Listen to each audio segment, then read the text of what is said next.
మన తెలంగాణలో ఇక చంద్రబాబు గారి గురించి చెప్పేదే ఉందండి, మీ అందరికీ తెలుసు.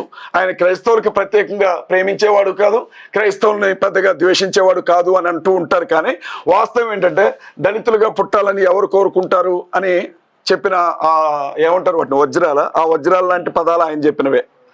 ఇంకొక మాట కూడా అన్నాడు ఆయన, చంద్రబాబు నాయుడు గారు, హిందువులు బై బర్త్ హిందువులుగానే ఉన్నారు, ముస్లింలు బై బర్త్ ముస్లిమ్స్గానే ఉంటారు, క్రైస్తవులు మాత్రం డే బై డే వీళ్ళు పెరుగుతూ పోతున్నారు, దేవాలయాల దగ్గరకు వచ్చి కూడా వీళ్ళు మత మార్పిళ్ళు చేస్తారు అని చెప్పి మాట్లాడినటువంటి ఆ గొప్ప శాంతి దూత పదాలను మేము ఎప్పుడూ జ్ఞాపకం ఉంచుకుంటాం.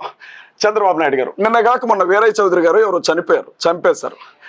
చక్కగా చంద్రబాబు నాయుడు గారు వెళ్ళిపోయి ఆ ర్యాలీలో ముందు నడిచి అటొక ఫోటో ఇటొక ఫోటో పట్టుకొని నడిచిన ఆయన ఎప్పటి వరకు కనీసం ప్రవీణ్ పాడాల గారు చనిపోతే ఆ ఇంటికి మగదిక్కు లేదు, వెళ్ళి ఆ తల్లిని ఒక అన్న స్థానంలోనో తండ్రి స్థానంలోనో నిలబడి 4 ధైర్యం చెప్పే మాటలు చెప్పొద్దామని అనుకోలే.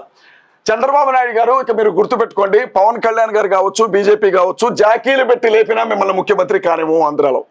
నేను చాలా స్పష్టంగా చెప్తా ఉన్నా, క్రైస్తవులందరి తరపున చెప్తా ఉన్నా, నేను ఒంటరిగా చెప్పట్లా, క్రైస్తవులందరి గుండెల్లో ఉండే బాధను చెప్తా ఉన్నా. ఎన్ని జాకీలు